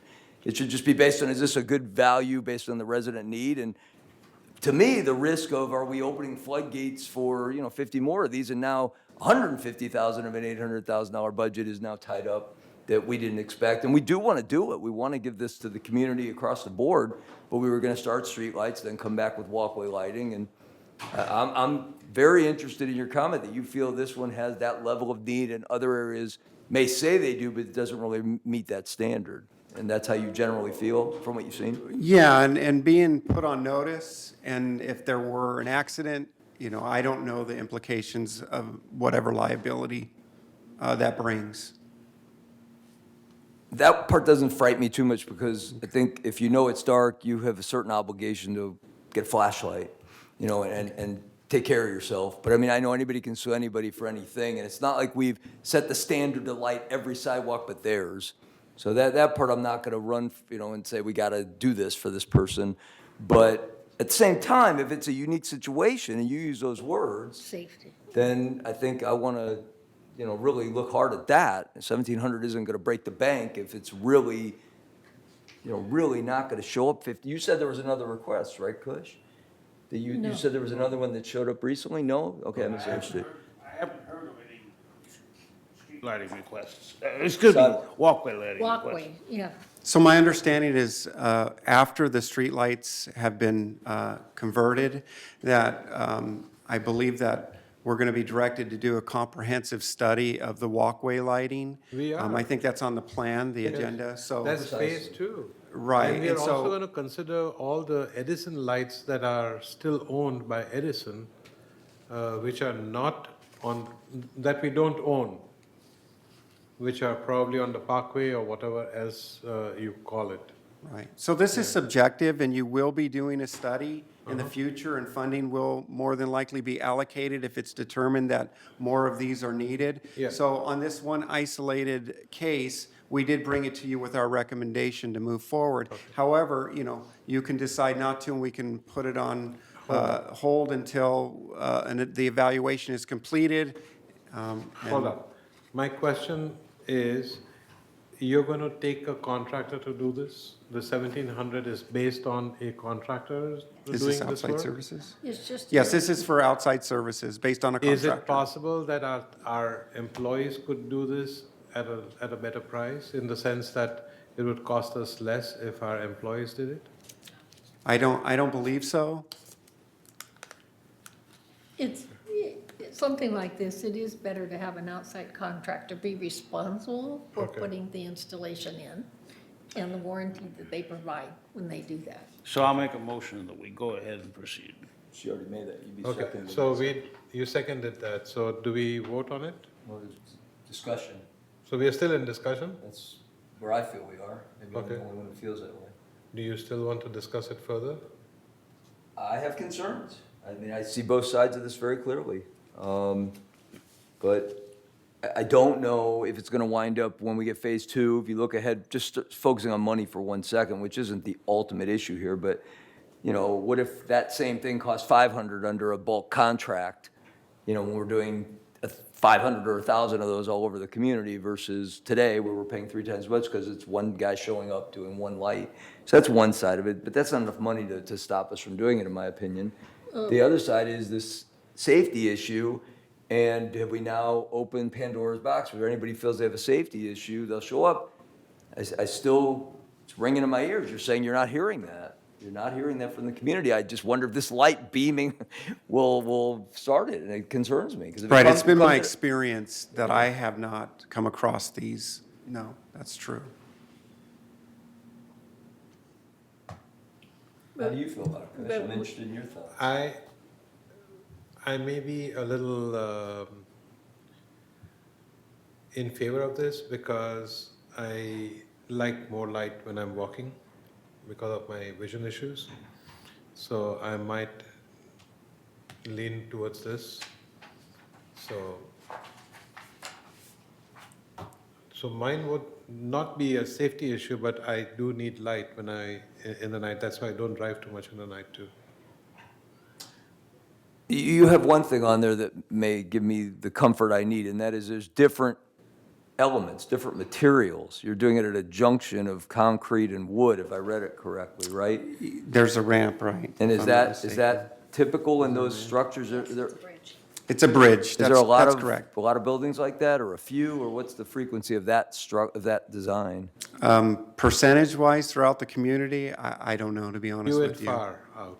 I would travel- think that it's not that prevalent, but Because is there any unevenness? Is that one thing that justifies the concern? Is it flush where the two elements meet, or is there a little step up? I mean, is that part of is it trip hazard type of thing? that's a good question. I didn't look at that. However, it's the transition, that's the issue, from my understanding, where you have one sidewalk intersecting into another sidewalk.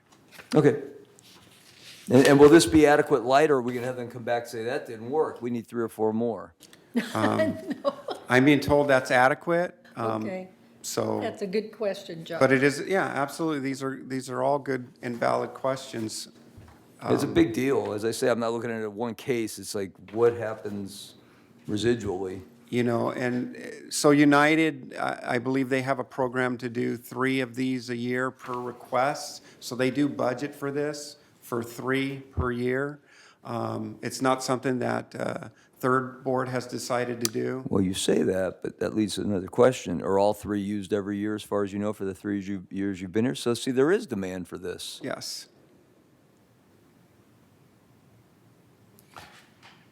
I'm sure there would be. Let's go ahead and a- talk. Yeah, a demand for this, but my concern is if it is a safety issue, which is one thing that I was thinking of. And by the time we do this the walkway analysis, it'll be a long time it's at gonna this- be Another year. 2021. you Right, so know? we took care of one resident's concern. I'm just Yeah. worried about the hundreds of others who say, why not me? If they're out there, and I don't know that they are, which is why we're having this Well, that's why discussion. we're gonna do a study. Right, but So the they'll also resident- up here say, we're not willing to wait the 2 years for you to finish your study. The resident is claiming it to be a safety issue. So, you know, that's how we're addressing it. That's what it says in their I read it. letter. Okay. So Call let's a vote. question. Yeah, I've heard enough. So all in favor? Okay, Thank you, Jeff. thank you. All right, we are all in favor.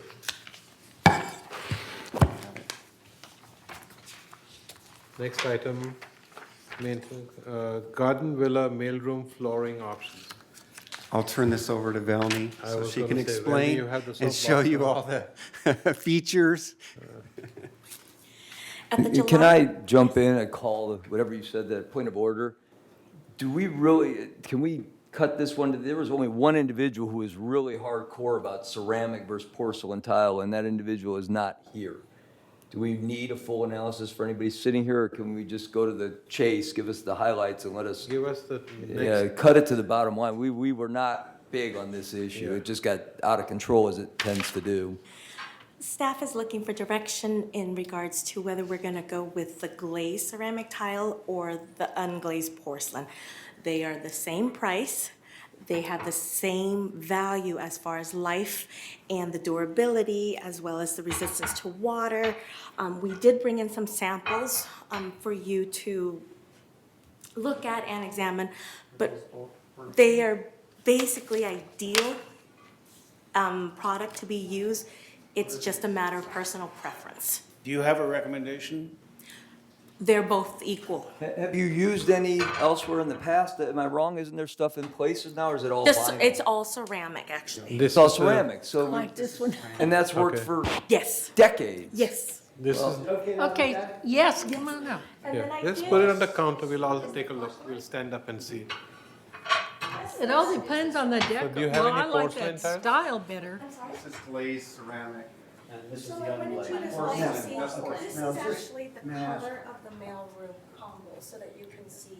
Is this an example of the colors available? No, these are the colors.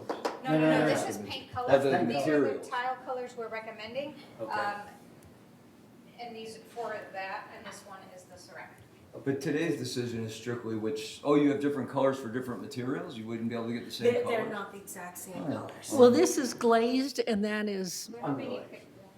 Yeah, so the first thing that I like to point out is that what's going into the elevators nowadays is a yellow-brown combination that looks more like that, Right. and not at all like these. Stuart, how often do these floors get wet? I was wondering if the glaze represent a safety hazard. It's not the elevators, because this is going into My question was how mail- often? He said the glazed, he's talking about the glazed tile in the mailroom area. in the before. mailroom area, and whenever it rains, they'll get wet. Have we had any reported injuries or, this has been in place for years and years, we haven't had a problem. 50 years I recall to having 100 this years. well, discussion. the mailroom floor looks dirty all the time. Well, they gotta replace them. I don't think And one that- looks and cleaner that's- than the other. And that's why I like this, because Easier to clean. And we can definitely do two color tile options, just like we do with the two carpet options that we do in the lobbies, to give a variety based on the color combinations of the walls. Today, we're looking for the direction to approve either the non-glazed porcelain or the glazed ceramic. We're taking more risk going away from what's been in place than we would by thinking we know more about safety than what's worked for 50 years. It actually meets your color objective even better. I make a motion that we go with the ceramic I tile. think this will give you two colors. Isn't the ceramic a lot easier to clean? I mean, to me, Non-skid. Yeah. It's glazed, but it does have it has texture on Non-skid, it, and yeah. it does meet the requirements and the standards for wet surface. Is that porcelain and this ceramic? Yes, this is ceramic and that's porcelain, this is non-glazed. I made a motion, just thought I'd mention that. Yeah. that what? I made a motion. Yeah, We go with what? Ceramic. ceramic I do too. I don't vote, but I'm just giving you the. But your opinion is very important. Yeah, I think this is what we ought to do. You like the, You like the two color options as well? Yes. Okay. So I think everybody will take the brown, but it's wonderful to give them a choice. so the choices are gonna be between the two colors, but not the two different materials. No, we're going to only Yeah. supply these. for the Right, bulk. right. Well, I second. That's after the vote. Yes. Which way you guys vote? That's what I said. We're almost there. Thank you very much. You're welcome. You're welcome. So it's been seconded. So all in favor? For Okay. the unglazed, for the, not the So you unglazed, for got the the glazed. material you Glazed ceramic ceramic. tile. Okay, awesome. Those colors. Yeah. Excellent. Good job, guys. Moving. Next item, supplemental funding for the replacement of the NH21. I make a motion, we follow staff recommendation. That was an easy one. I talked about second it. it. Thank you. Okay. Discussion. All right, any questions? John? 40, There's 28. 28 of them. We had a budget of 15,000. They're coming in at 12,585. This With one- installation, 450 apiece. That includes all installation. everything. yeah. But my only concern about it, and nothing you can do, but I'm just curious, your thoughts is, are we gonna run into a ton of dry rot or termites or something that has to be remediated immediately when they pull these off? That would raise No, our it's cost? only going to affect the stucco or the, you know, Okay, whatever. great. So I've already made the motion and I'm totally happy with it. $450 a pop. Retail plus 30. Okay, I'll second the motion. thank you. All in favor? So is Lynn around here? No. Okay. She knew, I talked to her before. Yeah, okay. She had a smile on her face when she was here. Nothing, none. Yep. That was an easy one. Okay, so we're at item number 15, which we put on the Dryers. dryers, yes.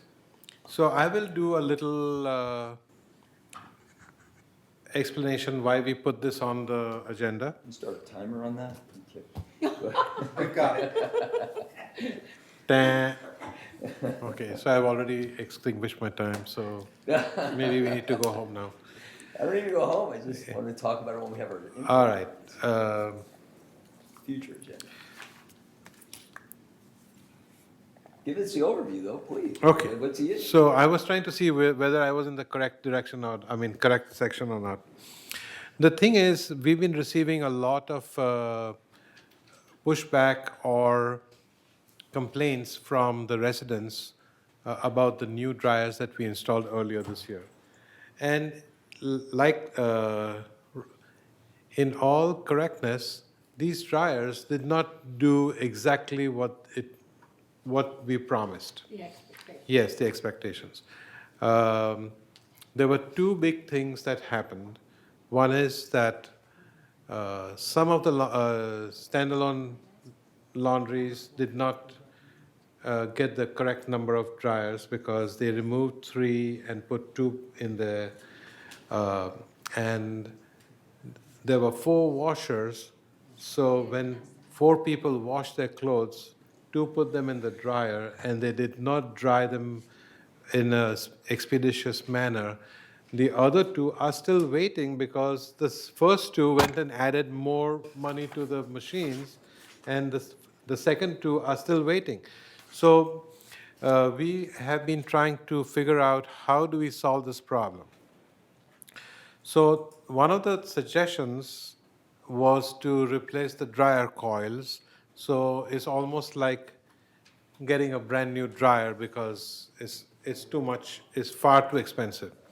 The second suggestion was that maybe we can change the timer, and in the same quarter, maybe it will dry for a little longer period, and that might resolve the issue. So with that in mind, I have brought this to our staff, that please review and see how fast you can get that done and how much it will cost us to make that change.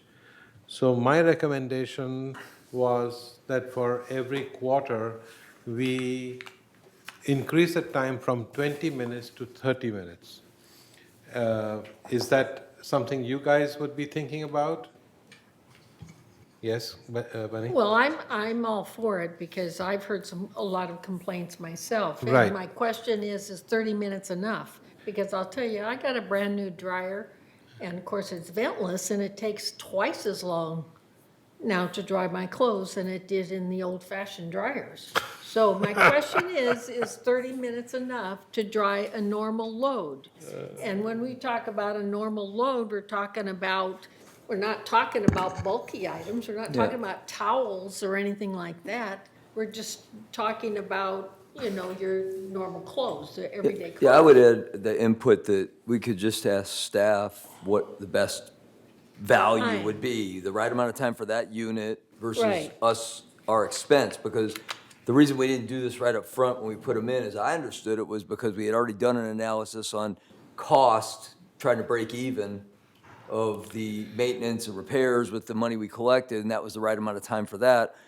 I'm not against losing some money to give a better value, because we've all heard this over and over, and I happen to be a person who uses those things, so I know Yeah. that the residents aren't happy. So I don't think we're qualified to judge the right amount of time. I would think the manufacturer or somebody could give us some guidance on what should work as the right length of time for to get a decent, a normal load. Maybe they say that's already there, but it's not working.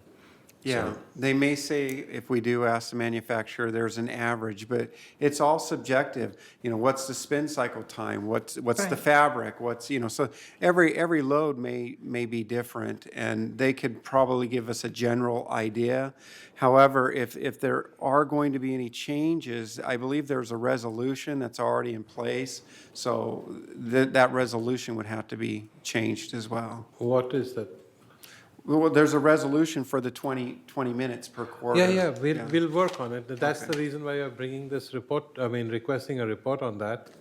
And obviously, the resolution will have to be Approved by the board, so we could, we can't do anything. We can make I would think if you even just came back as a starting point to keep this time efficient and said, look, if you guys give an extra 10 minutes, it's costing you $20,000.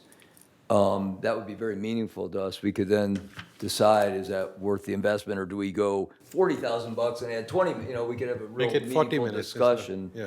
So that would be the only number I would feel like I need to have the discussion, if it's worth it or not. Yeah, I don't know how long that will take an analyst to figure out, by wattage and. Well, there should be a bunch of notes on what 20 minutes did. It Chris should is be- already crunching numbers. No, I was gonna say my prediction would be 15 minutes, because the math was already done for 20 minutes. So all you have to do is extrapolate it for another 10 minutes, unless something changes in a load that it actually dries at a slower or faster rate for the last 10 minutes. But presuming it dries evenly, I was told there was a full analysis done at 20 minutes. This is what the cost is, and that's how we decided the quarter would do that. well, So I haven't seen it, but that's what I was told. I don't believe that took place, but It's we'll arbitrary. definitely We just threw a look. timeout. well, no. I think it was the Village Energy Task Force that decided what that time would be, so they may have crunched the numbers. I don't know. So it must be in some minutes, which Laurie probably has. No, Steve Leonard and. So it was their Mauer arbitrary were- guess. Well, yeah. It was a bad decision on what went. But I think that there was a greater expectation of the dryer that was chosen and how fast it would dry the. But that was the other Changed the driver at issue. the last minute, remember that was. That was the other issue. We were going to have Speed Queen, and then we got Maytag because of the color issue. And you remember last There was a December- pedestal, I believe they couldn't provide the pedestals, and we had. Correct. Right. Yeah. Controls in a different spot. And the controls, we did, Correct. right. So that was another reason why we changed the. So would a potential calculation be, what did we spend this year for, or what do we generate in revenue? And I don't know, do we know how many hours of drying time that bought? Is there a way to do that math? I- Okay. So I would Analyst like is to know saying how much yes. more it was. Well, then you've got your math, then I am back to 15 minutes, because then you can simply say it's this much per minute, and we can say if we want to do 30 minutes or 40 15 minutes. minutes, an additional 15 minutes? Is that what you're trying to say? No, No, no, it's I'm gonna not, be Steve- based- I'm not the task force. I refuse to just guess on So- things. Yeah. So you're asking staff to come back and tell us how much more the 10 minutes? Did you will cost? understand what I was throwing out Yeah, there? I understand what That's you all were that saying. matters And you to me. you do that by determining, take the revenue, and then figure out how many loads of laundry. And then you would use like an assumption, like for every one wash, there was one dryer. Then you would take that information and divide it by the yearly electricity bill, which theoretically could provide you how much each load of laundry is costing you. And that assumes a 20-minute these- duration, so we could start with But that. with something like this, I would probably just call the manufacturer and say, hey, how many kilowatts is every load costing? And then just kind of use Well, you'd their- have to factor in repair and maintenance too, right? Yes. But And with any considering that changes you these are make, brand new. you Yeah, can the have more dryers room are to under error. warranty, so any repairs will be warranty items. But next year it would be real, so we haven't Five- spent. we have a haven't 5-year. spent- Okay, great. Let's leave it out. So the motion should be to ask staff to come back and tell us the relative costs. It sounds fairly straightforward, and maybe I'm exaggerating 15 minutes, but we're not sending you into weeks of research and, Yeah.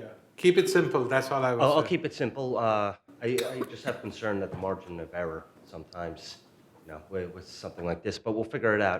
guess How where we're much- starting from. I think anything Yeah. you bring back will If you put do us 10 into extra minutes, Einstein level how much is this of going to cost accuracy. you?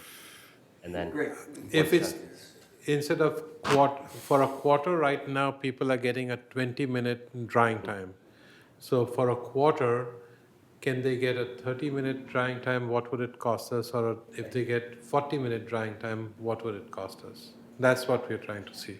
Okay, so an What would- ROI analysis on 3 different times. Correct. So you were looking for a delta, and you were also asking me to find out how fast staff can convert those and how much it would cost for us to change it from That's the, yeah, From existing to the new. okay. Yeah. And so you want us to bring that back to the next M&C? Yes, because we have, if we decide to make that change, we don't want to send you back and say, well, now what is it going to cost us? We may as well make you do the total job at one time. Feasibility study. Right. And then the telltale sign will be after they're converted and we have the same amount of time with each cycle, then we can look at it and, I mean, it's just another way of extrapolating the information, if you're going to convert them already. Yeah. So we can see whether or not the numbers that Chris crunches are accurate or not. We can reconcile it based on the time. You lost me for a second. Are you looking to do this with every new dryer or just in the rooms where there is only one dryer and multiple washers? Because that's how you started out by saying there's so many washers and only one dryer. Once we have a cost per unit of some sort that we can then have that discussion, but I'd be in favor of across the board. because All of it, We're yes. getting Me too. complaints We're getting across the complaints from board. every section. Yeah. Okay. You're not hearing it, Ed? Not really. When the man comes from the company initially and so forth, I happened to talk to him and we were talking about the dry time and the dry time they stated, the type of dryers there were going to be and so forth. And he said the most important thing in that timing is if you have sheets and you put all sheets in there, that's good. You put flannel sheets with some shirts and some regular, panties and so forth, you're going to never get everything dry in 20 minutes. So that's something that wasn't explained either to the people or they just kind of ignored it, but it makes sense. I mean, it made us turn around because we talked about it in the building and told the people, don't put your towels in there with your nightie and everything and think when it's done, the nightie will be dry, the towels won't. But I thought moms were supposed to do that. To explain, moms were supposed to teach the children how to dry their clothes. Well, not us. obviously. And we're all, most have the first forgotten if they thing were they taught, I'm pretty forgot. sure. Okay, got it, thank you. That's Thank you, Ed. good to know. Yes.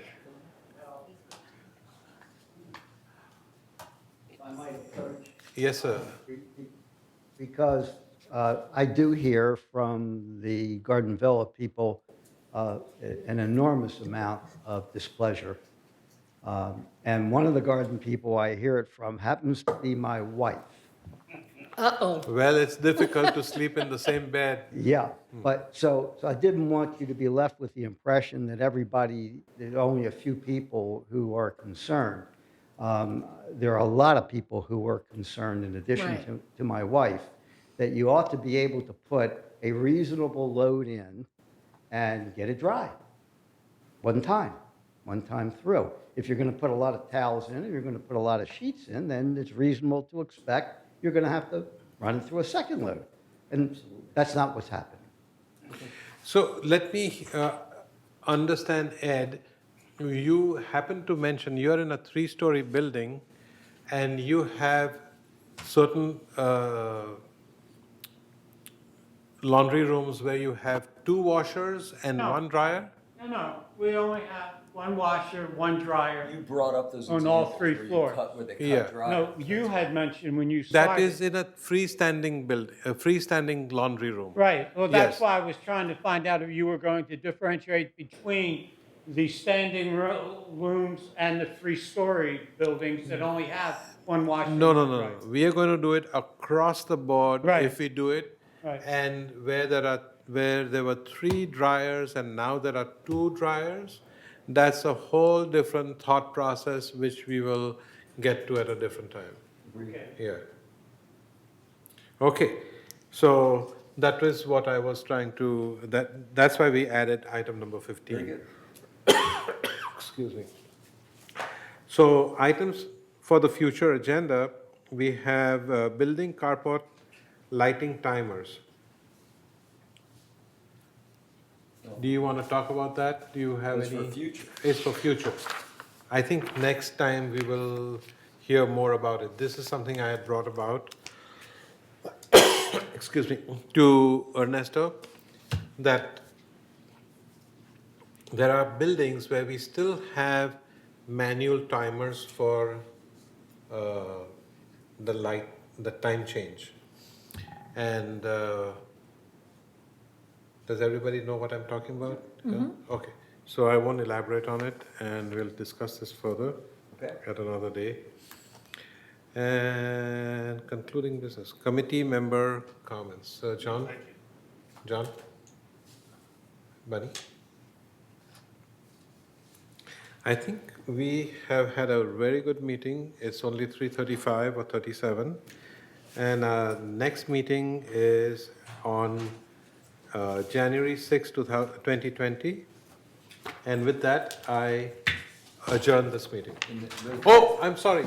Do you staff have any other comments? Velni? Guy? Laurie? Okay. Okay. My apology.